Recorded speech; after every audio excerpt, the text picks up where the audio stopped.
I'm Rebecca Palmer, buyer at Corney Barrow, and I'm here today at the Tower of London at Corney Barrow's annual Burgundy Tasting for the 2012 vintage with Susie Barrie, Master of Wine, broadcaster and general woman of wonder. Thank you. And a great friend. Susie, thank you for agreeing to say a few words today about the 2012 vintage. What's your impression from walking around the room? Well, the first thing to say is walking around a room of Burgundy is always exciting, and it's always lovely, lovely to taste Burgundy. The great thing about Burgundy is even when you taste them very young, they're really delicious. You know, it's very different to Bordeaux. But specifically the 2012, I think it's been hyped as a really good vintage. Mm-hmm. It's all to do with the growing season, the red wines being very concentrated but at the same time fresh. I would slightly beg to differ. I would say that it's a very producer-led vintage. Not that they're not all, but I think this one particularly. You can go from table to table and find very, very different wines from maybe the same commune. So I think you need to really look carefully for the producers that have produced great wines. And would you say that this is more of a white vintage or red vintage? How are you finding in general?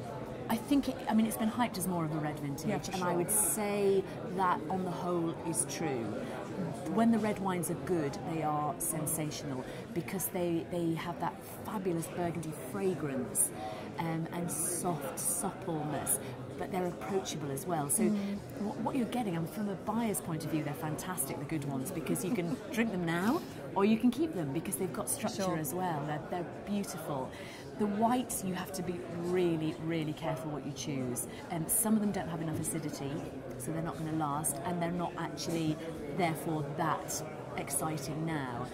The ones that are good are really good because they have beautiful concentration of fruit, but they've got that beautiful acidity as well. So you can drink them now, but I would say a lot of the whites will last There seems to have been a slight polarisation between growers who picked early to avoid some of the problems that the weather conditions were bringing and those who picked late. I wonder whether that is showing through in the final wines. I don't know, because I've been asking producers about their harvesting dates, and to me it doesn't necessarily seem to the two things don't seem to link necessarily. That you can ask a producer who you feel maybe picked a little bit too early, and actually who says no, you picked later.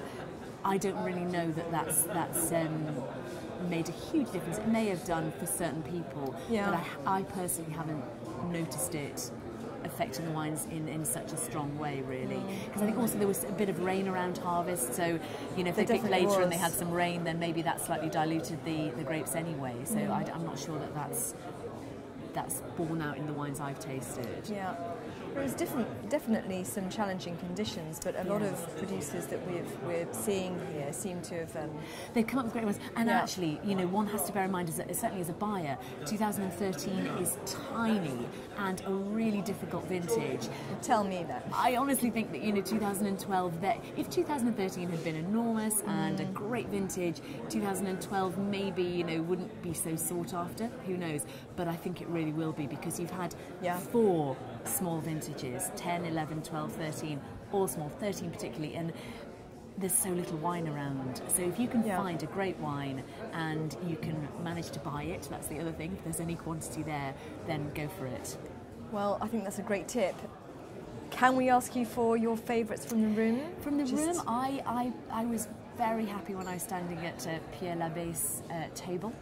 He's a great character, but also some of those white wines are beautiful and actually a very good value wine. So his Bourgogne Chardonnay is probably one of the, I would say, one of the best I've tasted. I've been tasting all week Burgundy wines, and so as a straight Bourgogne, it's not the least expensive, it's not the cheapest. I think it's something like $185 a case, but it's a very good Bourgogne Chardonnay, and then his range is good. And then in terms of reds, I quite like the Lalot, Domaine Lalot.